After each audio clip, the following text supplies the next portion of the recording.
کہ ہم بنی اسرائیل ان لوگوں کا مقابلہ کبھی بھی نہیں کر سکتے، کیونکہ یہ ایمورائٹس اور باقی قبیلے ہم سے بہت ہی زیادہ طاقتور اور رچ لوگ ہیں، اور ان کے پاس ہتھیار بھی ہم سے بہت زیادہ ہے۔ یہ سن کر بنی اسرائیل کا سارا حوصلہ بالکل ٹوٹ گیا، اور انہوں نے اپنے سارے ہتھیار پھینک کر موسیٰ علیہ السلام سے کہا کہ آپ اور آپ کا رب جا کر لڑیں، ہم ان لوگوں سے نہیں لڑنے والے۔ بنی اسرائیل کی اس حرکت سے اللہ کو ان پر بہت سخت غصہ آیا، اور اس نے تورات میں موسیٰ علیہ السلام سے کہا کہ میں نے بنی اسرائیل کو اتنی زیادہ نشانیاں دکھائیں، لیکن اس سب کے بعد بھی انہوں نے میرے لیے لڑنے سے انکار کر دیا، تو اب تم سب بنی اسرائیل اگلے 40 سال تک اسی ڈیزرٹ میں رہو گے، اور تمہارا ایک ایک بندہ اسی ڈیزرٹ میں مرے گا۔ یہی تم سب کی سزا ہے، یہاں تک کہ تم سب کی قبریں بھی اسی ڈیزرٹ میں ہی بنیں گی۔ اور ایگزیکٹلی ایسا ہی ہوا۔ اگلے 40 سال میں بنی اسرائیل کی جو غلام جنریشن ایجپٹ کے فرعون سے آزاد ہو کر نکلی تھی، ان 40 سالوں میں وہ بالکل ختم ہو گئی، لیکن ان سب کے ساتھ موسیٰ اور ہارون علیہ السلام بھی اس دنیا سے چلے گئے۔ ان 40 سالوں میں بنی اسرائیل کی ایک نئی جنریشن آزاد سوچ کے ساتھ بڑی ہوئی، اور انہوں نے یوشع بن نون علیہ السلام کی لیڈرشپ میں آخر پورے فلسطین کو فتح کر لیا، اور اس طرح بنی اسرائیل 500 سال کے بعد دوبارہ فلسطین میں آباد ہوئے۔ یوشع علیہ السلام نے پورے فلسطین کو فتح کرنے کے بعد فلسطین کو 12 حصوں میں ڈیوائیڈ کر دیا، اور بنی اسرائیل کے 12 قبیلوں کے حوالے کیا، اور ان سب کے اوپر کوئی ایک بادشاہ نہیں، بلکہ ہر قبیلے کو کنٹرول کرنے کے لیے ان کے اوپر ججز کا ایک گروپ بٹھایا، جو وقت کے ساتھ ساتھ بنی اسرائیل کے سارے فیصلے کرنے لگے۔ اور اسی طرح اگلے 300 سال تک بنی اسرائیل کے یہی ججز پورے فلسطین پر حکومت کرتے رہے، لیکن آہستہ آہستہ وقت کے ساتھ ساتھ یہ ججز کرپٹ ہوتے گئے، اور کچھ پیسوں کے لیے تورات کی آیات کو بگاڑ کر اپنے مرضی کے فیصلے دینے لگے۔ یہی سے تورات جو موسیٰ علیہ السلام پر نازل ہوئی تھی، آہستہ آہستہ چینجز آنے لگے، جس کی وجہ سے تورات کی اصلی پیور شکل ان ججز کی وجہ سے آہستہ آہستہ دنیا سے ختم ہونے لگی۔ اور یہ ججز اتنے کرپٹ تھے کہ اللہ نے انہیں روکنے کے لیے اپنے پیغمبر بھی بھیجے، تو ان ججز نے یہ جان کر بھی کہ وہ پیغمبر ہیں انہیں قتل کروا دیا۔ آخر ان ججز کی 300 سال کی کرپشن کی وجہ سے بنی اسرائیل بہت ہی کمزور ہو گئے، جس کا فائدہ اٹھا کر پاس کے ایک طاقتور نئے قبیلے جنہیں فلسطینز کہا جاتا تھا، بنی اسرائیل پر آ کر حملہ کر دیا، اور اس قوم کے لیڈر کا نام جالوت، جس نے بہت تیزی سے بنی اسرائیل سے یہ سارے علاقے چھین لیے، اور ایون ان کے کیپٹل جروسلم کو بھی فتح کر لیا۔ اب اس سے بنی اسرائیل کے لوگوں کو آخر 300 سال بعد سمجھ آ گئے کہ انہی ججز کے غلط فیصلوں کی وجہ سے آج ہم سب برباد ہو چکے ہیں۔ تو وہ سب اس وقت کے پیغمبر سیمیول کے پاس جمع ہوئے، اور ان سے ریکویسٹ کی کہ آپ ان ججز کو ہٹا کر پورے بنی اسرائیل کے لیے ایک یونائٹڈ طاقتور بادشاہ چوز کریں، تاکہ ہم ان دشمنوں کا مقابلہ کر سکیں۔ تو سیمیول نے بنی اسرائیل کا پہلا بادشاہ چوز کیا، جس کا نام تھا طالوت۔ تو طالوت بنی اسرائیل کی فوج کو لے کر جالوت سے لڑنے کے لیے روانہ ہوا، اور دونوں فوجیں ایک دوسرے کے آمنے سامنے ہوئی۔ جنگ سے پہلے جالوت اپنی فوج سے سامنے آیا اور بنی اسرائیل کو لڑنے کا چیلنج دیا، لیکن کافی دیر تک بنی اسرائیل سے کسی نے بھی آگے جا کر اس کا چیلنج ایکسیپٹ نہیں کیا،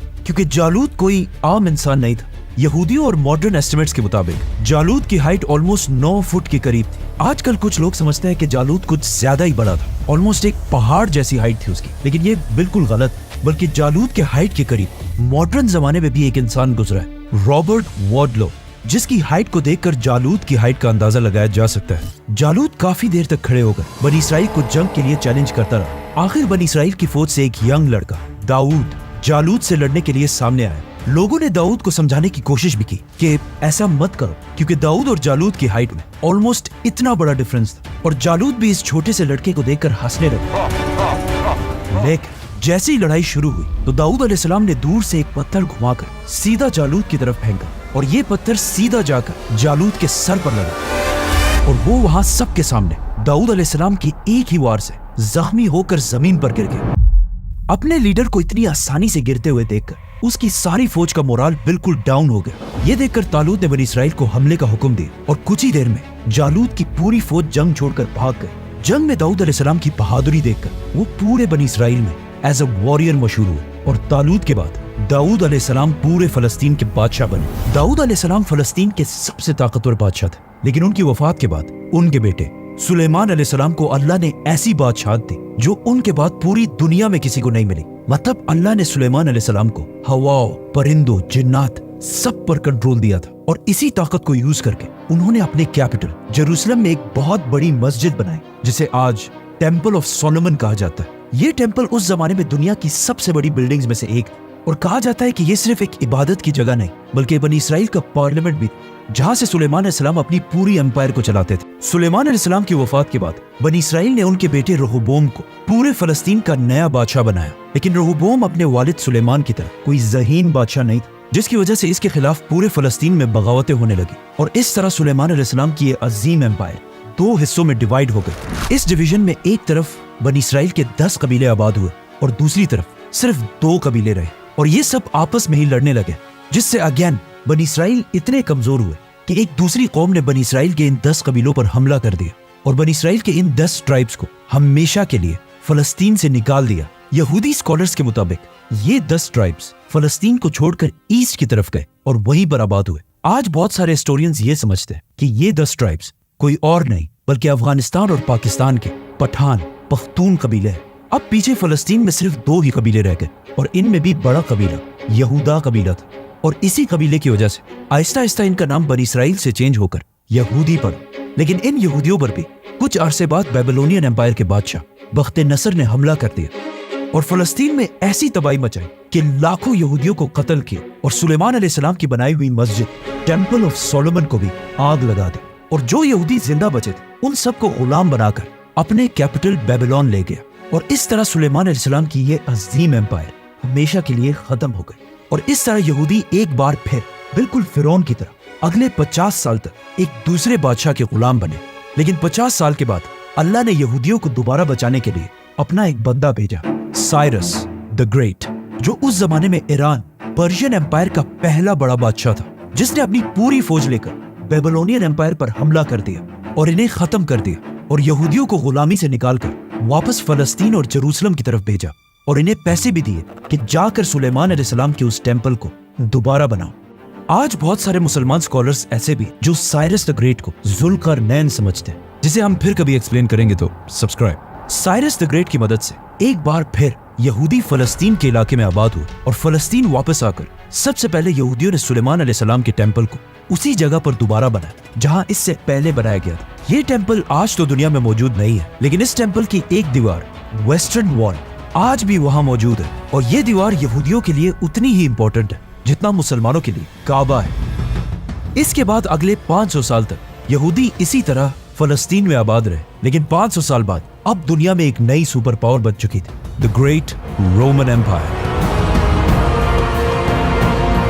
جنہوں نے آ کر فلسطین کو دوبارہ یہودیوں کے ہاتھوں سے چھین لیا اور اسے اپنی گریٹ امپائر کا ایک چھوٹا سا پروونس بنایا۔ اب جب سارے یہودی رومن امپائر کے انڈر اپنی زندگی گزار رہے تھے تو اللہ نے ان کی طرف اپنا ایک عظیم پیغمبر بھیجا، عیسیٰ علیہ السلام۔ اس وقت تک یہودی اتنے کرپٹ ہو چکے تھے کہ وہ اللہ کی طرف سے بھیجے گئے پیغمبروں کی بھی باتیں نہیں سنتے تھے، بلکہ اس سے پہلے انہوں نے زکریا اور یحییٰ علیہ السلام کو بھی جان سے مار دیا تھا۔ عیسیٰ علیہ السلام نے یہودیوں کو سمجھانے کی بہت کوشش کی، لیکن صرف کچھ لوگوں کے علاوہ باقی سارے یہودیوں نے عیسیٰ علیہ السلام کی بات نہیں مانی اور انہیں ایک جھوٹا پیغمبر کہا، اور سارے یہودیوں نے رومن امپائر کے ساتھ مل کر عیسیٰ علیہ السلام کو مارنے کی سازش کی، اور جیسے یہ سب مل کر عیسیٰ علیہ السلام کو مارنے والے تھے، بالکل آخری ٹائم میں اللہ نے انہیں بچا لیا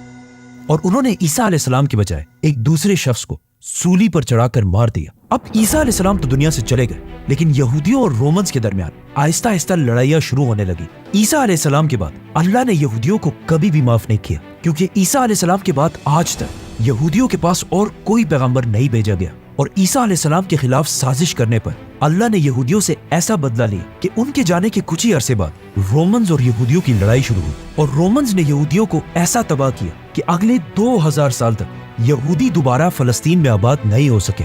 رومنز نے فلسطین میں لاکھوں یہودیوں کو مارا، اور ایون یہودیوں کے مین ٹیمپل سلیمان علیہ السلام کے ٹیمپل کو بھی آگ لگا کر گرا دیا، جس کے بعد آج تک یہودی یہ ٹیمپل دوبارہ نہیں بنا سکے۔ لیکن یہودیوں کا ماننا ہے کہ آخری زمانے میں ان کا ایک مسیح آئے گا جو دوبارہ جروسلم کی اسی جگہ پر ان کا تیسرا اور آخری ٹیمپل بنائے گا، اور تب یہودی پوری دنیا پر حکومت کریں گے۔ اور رومنز نے یہودیوں پر ہمیشہ کے لیے پابندی لگا دی کہ یہودیوں کو اپنی ہولی سٹی جروسلم کی طرف آنے کی اجازت نہیں ہے، اور اگلے 600 سال تک رومن امپائر ہی فلسطین پر حکومت کرتی رہی، اور انہی 600 سال کے دوران اپنے ریلیجن کو چھوڑ کر پوری رومن امپائر نے کرسچینٹی کو اپنا ریلیجن بنایا۔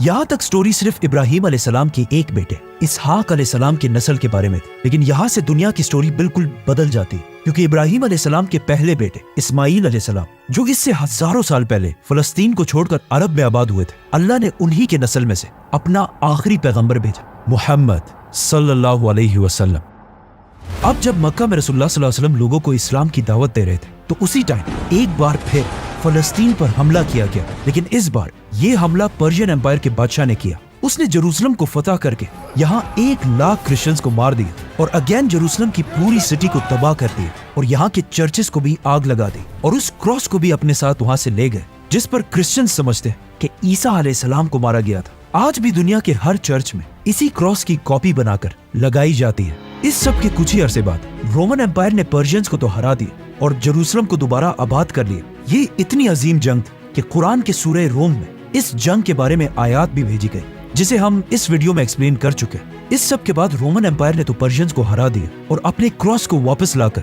پورے جروسلم کی سٹی کو دوبارہ آباد کیا، اور اب رومن امپائر کا خیال تھا کہ انہیں چیلنج کرنے والا دنیا میں اب کوئی بھی نہیں۔ لیکن ساتھ ہی عرب میں مسلمانوں کی خلافت بہت تیزی سے آگے بڑھ رہی تھی اور مسلمانوں کی خلافت اتنی مضبوط ہو چکی تھی کہ کچھ ہی سالوں میں حضرت عمر رضی اللہ تعالیٰ عنہ کی خلافت میں ایک بار پھر جروسلم کو چاروں طرف سے گھیر لیا گیا۔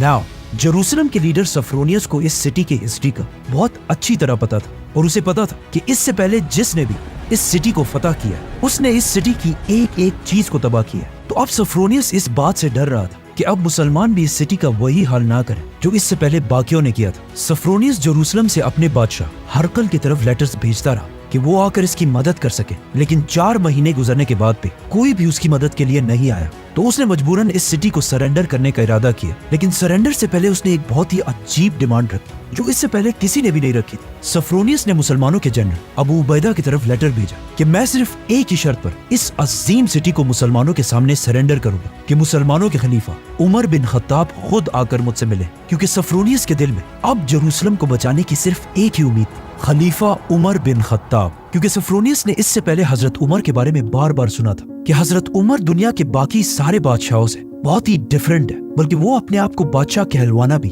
پسند نہیں کرتے اور دنیا کا سب سے طاقتور انسان ہونے کے بعد بھی بالکل عام لوگوں کی طرح زندگی گزارتے ہیں۔ حضرت عمر رضی اللہ تعالیٰ عنہ کی یہی سمپلسٹی کی سٹوریز پوری دنیا میں مشہور ہو چکی تھی کہ ایک بار ایک رومن جنرل مسلمانوں کی کیپٹل مدینہ ہے اور صحابہ سے کہا کہ مجھے خلیفہ عمر سے ملنا ہے۔ اس جنرل کا خیال تھا کہ حضرت عمر ضرور کسی بہت بڑے محل یا پیلس میں رہ رہے ہوں گے کہ مسلمانوں کا اتنا عظیم خلیفہ جس کے نام سے پوری دنیا کامتی ہے ایک درخت کے نیچے پتھر پر سر رکھ کر آرام فرما رہے ہیں۔ حضرت عمر رضی اللہ تعالیٰ عنہ کی اسی سادگی کا سفرونیس کو بہت اچھی طرح پتا تھا اور اسے پتا تھا کہ جروسلم کو تباہی سے صرف حضرت عمر ہی بچا سکتے ہیں۔ تو ابو عبیدہ نے مجبوراً حضرت عمر رضی اللہ تعالیٰ عنہ کی طرف خط بھیجا کہ بغیر کسی خون خرابے کے اب جروسلم کو صرف آپ ہی فتح کر سکتے ہیں۔ یہ دیکھ کر حضرت عمر رضی اللہ تعالیٰ عنہ نے سارے بڑے صحابہ کو اپنے پاس جمع کیا اور ان سے پوچھا کہ اب مجھے کیا کرنا چاہیے، جس پر حضرت عثمان رضی اللہ تعالیٰ عنہ نے مشورہ دیا کہ آپ کو جروسلم کی طرف نہیں جانا چاہیے کیونکہ رومنز آلموسٹ یہ جنگ ہار چکے ہیں اور اب ان کی اتنی اوقات نہیں ہے کہ خلیفہ خود ان کے پاس جائے۔ لیکن وہاں پر حضرت علی رضی اللہ تعالیٰ عنہ کی رائے یہ تھی کہ حضرت عمر کو جروسلم کی طرف ضرور جانا چاہیے۔ عمر رضی اللہ تعالیٰ عنہ کو وہاں سب سے زیادہ حضرت علی رضی اللہ تعالیٰ عنہ کی رائے پسند آئی۔ اسی کے ساتھ حضرت عمر رضی اللہ تعالیٰ عنہ اپنی خلافت میں پہلی بار مدینہ کو چھوڑ کر فلسطین کی طرف روانہ ہوئے اور وہاں رومن امپائر میں بھی مسلمانوں کی ساری فوج یہ سن کر اپنے خلیفہ کا بے صبری سے انتظار کرنے لگی۔ لیکن جانے سے پہلے حضرت عمر نے علی رضی اللہ تعالیٰ عنہ کو اپنے پاس بلایا اور مدینہ کے ساتھ ساتھ پورے عرب کا کنٹرول حضرت علی کے حوالے کر کے وہاں سے چلے گئے۔ پہلی بار کوئی خلیفہ عرب سے باہر نکل رہا تھا۔ اتنی بڑی اسلامک امپائر کا خلیفہ حضرت عمر کچھ ہی صحابہ کے ساتھ مدینہ سے جروسلم کی طرف روانہ ہوئے۔ مدینہ اور جروسلم کے درمیان 1400 کلومیٹر کا ڈیفرنس ہے اور اسے اونٹوں پر کور کرنے میں آلموسٹ 1 مہینہ لگ جاتا تھا۔ لیکن اس اتنے لمبے سفر کے لیے بھی حضرت عمر کے پاس صرف ایک اونٹ، کچھ کھانے پینے کی چیزیں اور ساتھ کچھ ہی صحابہ تھے، جبکہ حضرت عمر اس وقت دنیا کے سب سے طاقتور لوگوں میں سے ایک تھے۔ اس کے مقابلے میں اگر آج کل کے مسلم لیڈرز کو دیکھا جائے، جیسے ہی حضرت عمر وہاں انٹر ہوئے تو وہاں خالد بن ولید اور یزید بن ابی سفیان ان کو ویلکم کرنے کے لیے کھڑے تھے اور ان دونوں نے اس امپورٹنٹ دن کی وجہ سے بہت ہی قیمتی اور مہنگے کپڑے پہنے تھے۔ حضرت عمر نے جب ان دونوں کے مہنگے کپڑے دیکھے تو انہیں بہت سخت غصہ آیا اور انہوں نے زمین سے کچھ پتھر اٹھا کر ان دونوں کی طرف پھینکے اور کہا کہ یہ تم لوگوں نے کیا پہنا ہے؟ اتنی جلدی تم نے ہمارے طریقے چھوڑ کر رومنز کے طریقے اپنا لیے ہیں۔ اب جیسے ہی حضرت عمر یہاں پہنچے تو وہاں جروسلم کے کرسچنز کو بھی خبر مل گئی کہ حضرت عمر صرف ان کی ریکویسٹ پر مدینہ سے چل کر یہاں پر آئے، تو سوفرونیس نے اپنا میسنجر حضرت عمر رضی اللہ تعالیٰ عنہ کے پاس مسلمانوں کے ہیڈ کوارٹر بھیجا، اور یہیں پر حضرت عمر نے اپنی زندگی کی سب سے امپورٹنٹ ایگریمنٹ، جسے آج تک پوری دنیا یاد کرتی ہے، سائن کی۔ اور یہ تاریخ میں پہلی بار تھا کہ کسی بادشاہ نے جروسلم کو اس طرح فتح کیا۔ بسم اللہ الرحمن الرحیم۔ یہ امان اللہ کے بندے امیر المومنین عمر بن خطاب کی طرف سے تمام کرسچنز کے لیے کہ اگر وہ جروسلم کو چھوڑ کر جانا چاہے تو جا سکتے ہیں، اور اگر یہیں پر رہنا چاہیں تو انہیں یہاں کوئی نقصان نہیں پہنچایا جائے گا۔ مسلمان کسی چرچ کو نہیں گرائیں گے، مسلمان کسی سے ان کا مال نہیں چھینیں گے، کسی کو زبردستی اسلام لانے پر مجبور نہیں کیا جائے گا، یہاں تک کہ کسی کے ساتھ بدسلوکی ریسزم بھی نہیں کیا جائے گا۔ مسلمان کسی سے بھی زبردستی ان کی زمینیں نہیں چھینیں گے۔ باقی ہر سٹی کی طرح انہیں مسلمانوں کو ٹیکس جزیہ دینا پڑے گا۔ اس ایگریمنٹ میں حضرت عمر اور کرسچنز کے درمیان صرف ایک ہی چیز پر کلیش آیا، یہودی، کیونکہ کرسچنز یہودیوں سے اتنی نفرت کرتے تھے کہ پچھلے 600 سال سے رومنز نے یہودیوں کے جروسلم آنے پر پابندی لگا دی تھی، حالانکہ یہ یہودیوں کے لیے سب سے امپورٹنٹ جگہ تھی۔ کرسچنز نے جروسلم سرنڈر کرنے سے پہلے یہی ڈیمانڈ رکھی تھی کہ مسلمان بھی بالکل پہلے کی طرح یہودیوں کے اس سٹی میں آنے پر پابندی لگا دیں، لیکن حضرت عمر کو ان کی یہ بات پسند نہیں آئی، اور اس ایگریمنٹ میں لکھا کہ یہودی جب بھی جروسلم آنا چاہے آ سکتے، لیکن حضرت عمر کو پتا تھا کہ اگر 600 سال بعد یہودی دوبارہ آ کر جروسلم میں آباد ہوئے تو یہاں کے کرسچنز اور یہودیوں کے درمیان بہت بڑی لڑائی شروع ہوگی، کیونکہ یہ سٹی سب ریلیجنز کے لیے ایک ہولی سٹی تھی۔ تو حضرت عمر نے آرڈر دیا کہ یہودی یہاں آ تو سکتے ہیں لیکن یہاں رہ نہیں سکتے۔ حضرت عمر رضی اللہ تعالیٰ عنہ کا یہ آرڈر اتنا بریلینٹ تھا کیونکہ اگر آج دیکھا جائے جب سے یہودی فلسطین آ کر زبردستی آباد ہوئے ہیں تب سے لے کر آج تک فلسطین میں ایک ان اینڈنگ وار چل رہی ہے جو آج تک جاری ہے۔ یہ ایگریمنٹ لکھنے کے بعد حضرت عمر نے رسول اللہ صلی اللہ علیہ وسلم کی انگوٹھی سے اس ایگریمنٹ پر مہر لگائی، اور خالد بن ولید اور باقی سارے جنرلز اس پر گواہی لکھی۔ ناؤ اس معاہدے سے سب سے زیادہ خوشی یہودیوں کو ہوئی، کیونکہ پوری دنیا کے یہودیوں نے 600 سال گزرنے کے بعد پہلی بار حضرت عمر رضی اللہ تعالیٰ عنہ کی وجہ سے اپنی ہولیسٹ سٹی جروسلم کو دوبارہ دیکھا۔ یہ وہی یہودی تھے جو اس سے پہلے ہمیشہ رسول اللہ صلی اللہ علیہ وسلم اور اسلام کے خلاف سازشیں کرتے رہتے تھے، لیکن اب جب مسلمانوں کو طاقت ملی تو مسلمانوں نے کرسچنز کے سامنے کھڑے ہو کر یہودیوں کے لیے آواز اٹھائی۔ سفرونیس کا یہ میسنجر جب حضرت عمر رضی اللہ تعالیٰ عنہ کی ایگریمنٹ لے کر واپس جروسلم پہنچا تو وہاں سارے کرسچنز اسے پڑھ کر سیلیبریٹ کرنے لگے، کیونکہ ان کا خیال تھا کہ پچھلے ہر بادشاہ کی طرح حضرت عمر بھی اس سٹی کو فتح کرنے کے بعد تباہ کر دیں گے، لیکن حضرت عمر رضی اللہ تعالیٰ عنہ نے ایسا نہیں کیا، اور تاریخ میں پہلی بار بغیر کسی خون خرابے کے بالکل امن کے ساتھ جروسلم فتح کر لیا۔ اب حضرت عمر رضی اللہ تعالیٰ عنہ کا نام جروسلم کے ہر کرسچن کی زبان پر تھا، اور یہاں کے سارے لوگ اس عظیم بادشاہ کو پہلی بار دیکھنے کے لیے انتظار کرنے لگے۔ تو حضرت عمر رضی اللہ تعالیٰ عنہ بھی مسلمانوں کے ہیڈ کوارٹر کو چھوڑ کر پہلی بار جروسلم کی طرف روانہ ہوئے۔ جیسے ہی حضرت عمر رضی اللہ تعالیٰ عنہ جروسلم کے باہر مسلمانوں کی فوج کے قریب پہنچے تو وہاں ابو عبیدہ رضی اللہ تعالیٰ عنہ اور باقی مسلمانوں نے ان کا ویلکم کیا۔ ان مسلمان جنرلز نے جب حضرت عمر رضی اللہ تعالیٰ عنہ کے سادہ اور پرانے کپڑے دیکھے تو انہوں نے حضرت عمر رضی اللہ تعالیٰ عنہ سے ریکویسٹ کی کہ آپ یہ پرانے کپڑے چینج کر کے کچھ نئے اور مہنگے کپڑے پہنے، اور حضرت عمر رضی اللہ تعالیٰ عنہ کی سواری کے لیے ایک خوبصورت گھوڑا بھی لے کر آئے۔ لیکن حضرت عمر رضی اللہ تعالیٰ عنہ نے ان سب سے کہا کہ نہیں، ایک زمانہ تھا کہ ہم دنیا کے سب سے کمزور اور بیکورڈ لوگوں میں سے تھے، اور آج جو ہمیں یہ عزت ملی ہے وہ ہمارے کپڑوں یا سواری کی وجہ سے نہیں بلکہ صرف اور صرف اسلام کی وجہ سے ملی ہے۔ یہ کہتے ہی حضرت عمر رضی اللہ تعالیٰ عنہ یہاں سے جروسلم کی طرف روانہ ہوئے۔ اب یہاں پہ ایک بہت ہی انٹرسٹنگ سٹوری اور ایک بہت بڑی کنفیوژن بھی ہے کہ حضرت عمر رضی اللہ تعالیٰ عنہ اپنے غلام کے ساتھ صرف ایک ہی اونٹ پر جروسلم کی طرف گئے۔ راستے میں یہ دونوں باری باری اس اونٹ کی سواری کرتے تھے، اور جیسے یہ دونوں جروسلم پہنچے تو اونٹ پر حضرت عمر نے بلکہ ان کے غلام بیٹھے ہوئے تھے۔ یہ سٹوری ہم سب نے بچپن سے بار بار سنی ہے، لیکن یہ بالکل ایک ان اوتھینٹک سٹوری ہے جو اسلامک ہسٹری کے کسی بھی بڑے بک میں نہیں ملتی، اور یہ سٹوری لاجیکل بھی نہیں، کیونکہ مسلمانوں کی فوج جس نے چاروں طرف سے جروسلم کو گھیر رکھا تھا، ان کے اور جروسلم کی گیٹ کے درمیان اتنا فاصلہ تھا ہی نہیں کہ جس کے لیے اونٹ کو بار بار چینج کیا جائے۔ اس کے علاوہ مسلمانوں کی فوج میں اس وقت ہزاروں اونٹ موجود تھے، ان میں سے بھی کسی اونٹ کو یوز کیا جا سکتا تھا۔ اور اگین یہ سٹوری کسی بھی اسلامک اوتھینٹک بک میں نہیں لکھی ہوئی۔ ان سب چیزوں کو دیکھ کر یہی لگتا ہے کہ یہ سٹوری بعد میں آنے والے لوگوں نے اپنی طرف سے بنائی، اور اسلامک ہسٹری کی لیٹسٹ بک تاریخ امت مسلمہ میں بھی اس سٹوری کو ایک ان اوتھینٹک سٹوری کہا گیا ہے۔ لیکن آپ کو میری بات سننے کی ضرورت نہیں ہے، خود جا کر ریسرچ کریں، اور چیٹ جی پی ٹی سے مت پوچھیں، وہ آپ کو غلط بتائے، خود ریسرچ کریں۔ حضرت عمر رضی اللہ تعالیٰ عنہ سیدھا جروسلم کے اندر انٹر ہوئے، اور وہاں کے سارے لوگ ان کی سمپلسٹی دیکھ کر